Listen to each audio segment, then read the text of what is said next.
Assalamualaikum warahmatullahi wabarakatuh. Nama saya Korin Oktaviani. Saya sedang bersama dengan Pak Ike Kurniawan. Beliau adalah guru ngaji saya dan di sini saya akan meminta beliau untuk menjelaskan materi yang berkenaan dengan tahlilan. Assalamualaikum warahmatullahi wabarakatuh, Pak Ike. Waalaikumsalam warahmatullahi wabarakatuh, Mbak Korin. Mohon maaf Pak, mengganggu waktunya sebentar. Iya. Saya ingin bertanya dan meminta penjelasan dari Bapak mengenai tahlilan. Okay. Pertanyaan saya yang pertama, bisa Bapak jelaskan apa yang dimaksud dengan tahlilan? Ya, tahlilan itu berasal dari kata halala yuhallilu tahlilan gitu ya. Jadi halala yuhallilu tahlilan itu sebetulnya adalah membaca kalimat tahlil. Kalimat tahlil sendiri itu adalah kalimat la ilaha illallah. Nah, mengapa sekarang kemudian masyarakat kita khususnya yang menganut mazhab Ahlussunnah wal Jamaah itu sering melakukan ritual tahlilan dengan berbagai macam doa-doa dan kemudian zikir-zikir yang disusun dengan sedemikian rupa. Lalu kemudian zikir-zikir itu disebut dengan tahlilan, ya itu sebuah perluasan makna.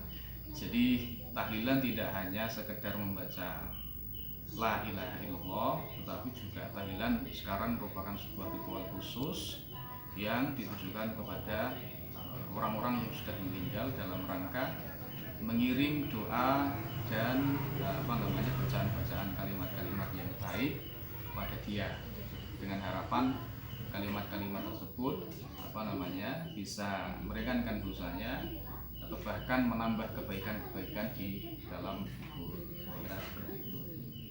Baik Pak, pertanyaannya kedua, bagaimana sejarah asal mula diadakannya tahlilan?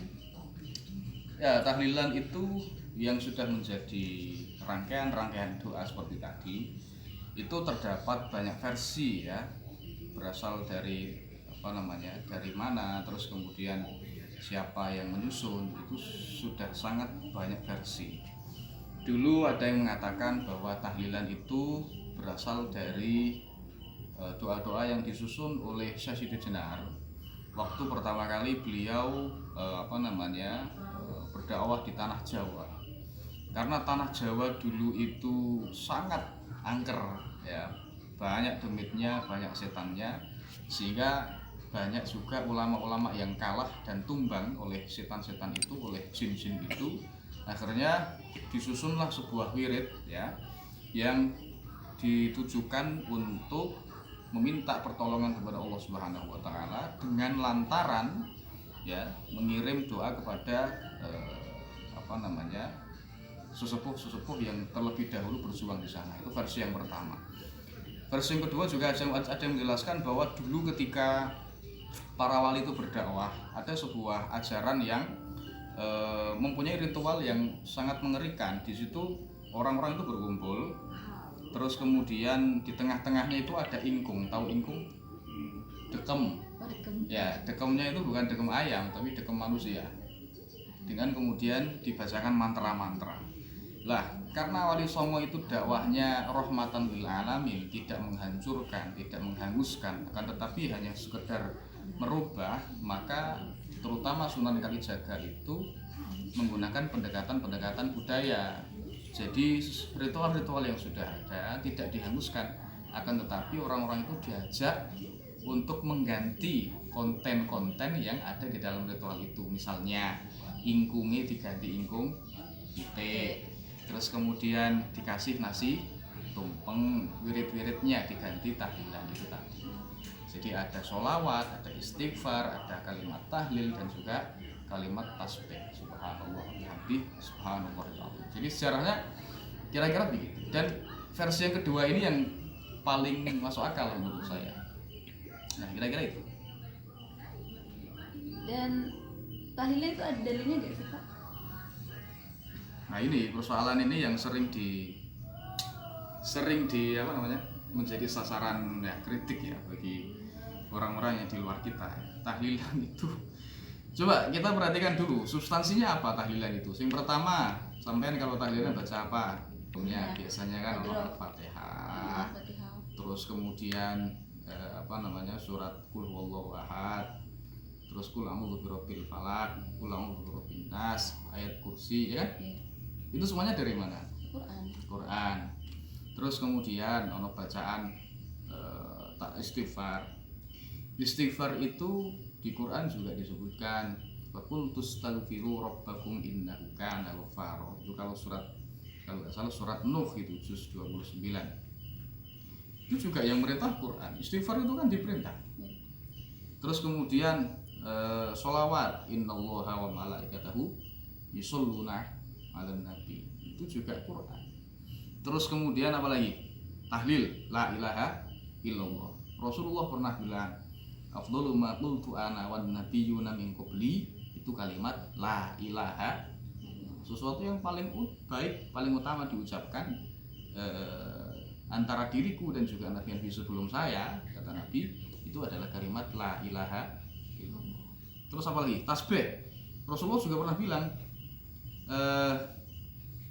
apa ya? Kalimatani khafifatani 'alal lisan, saqilatani fil mizan, habibatani ilar rahman, subhanallah wa bihamdihi, subhanallahil azim. Ada dua kalimat yang ringan diucapkan di dalam lisan, lalu kemudian sangat disukai oleh Allah dan bisa memenuhi timbangan mizan.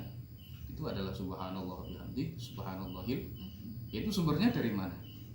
Quran sama hadis Nabi. Lalu kemudian masalahnya di mana? Nggak ada. Nggak ada. Ya makanya. Jadi secara substansial itu isinya adalah kalimat-kalimat zikir, lalu kemudian kalimat-kalimat yang diambil dari Al-Quran dan juga hadis Rasulullah Shallallahu Alaihi Wasallam. Berarti tahlilan itu bukan bid'ah kan Pak? Kayak yang dibilangin orang-orang kan tahlilan itu bid'ah gitu. Ya tergantung cara memaknai bid'ah itu seperti apa. Kalau segala sesuatu itu yang tidak dicontohkan oleh Nabi itu dikatakan bid'ah, berarti tahlilan juga bid'ah karena Nabi tidak melakukan tahlilan. Tetapi apakah tahlilan itu buruk? Apakah tahlilan itu menyalahi syariat? Tidak. Mosok maca Quran menyalahi syariat, mosok maca istighfar menyalahi syariat. Salahnya di mana? Kan nggak ada. Nah itu. Terus kemudian ada pertanyaan lagi, misalnya nyampe nggak Pak? Misalnya itu kayak kita maca doa, maca Quran, nyampe nggak pada si mayit? Nyampe. Nyatanya nggak ada yang balik. Para ulama sudah sepakat, ini diterangkan oleh Profesor Dr. Ali Jumu'ah. Beliau adalah mufti dari Mesir, mufti Mesir, Profesor Dr. Ali Jumu'ah. Nanti dicari di internet, ada itu profilnya. Beliau mengatakan bahwa ulama sepakat bahwa apa yang kita baca dari kalimat-kalimat Al-Quran, kalimat-kalimat thayyibah, dan sedekah-sedekah dan amalan-amalan yang kita lakukan, yang kita tujukan kepada mayit, semuanya sampai dan memberikan manfaat kepada mayit.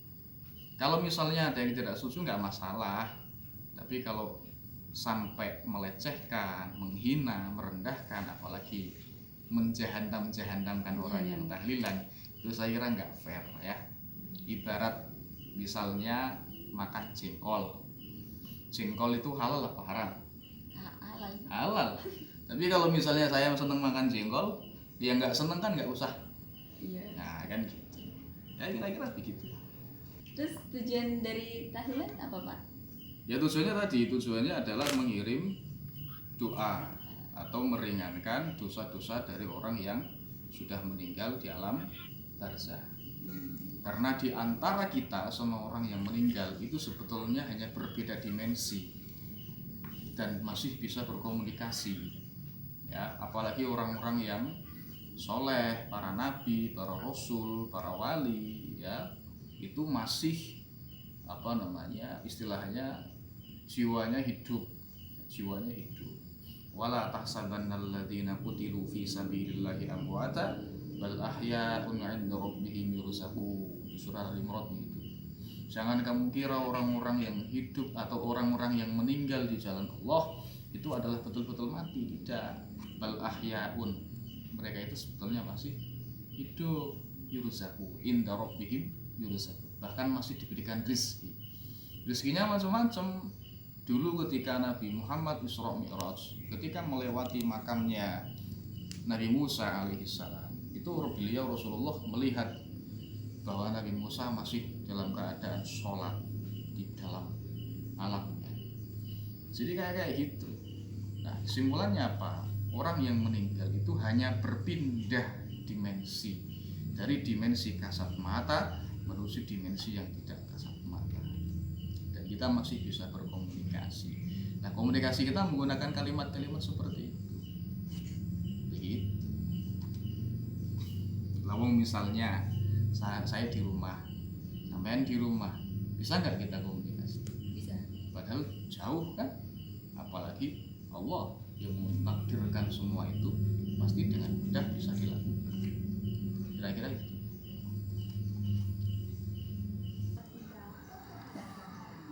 Jadi kesimpulannya, tahlilan itu bisa dikatakan ibadah sunnah karena isi yang terkandung dalam tahlilan berasal dari Al-Quran dan hadis Nabi.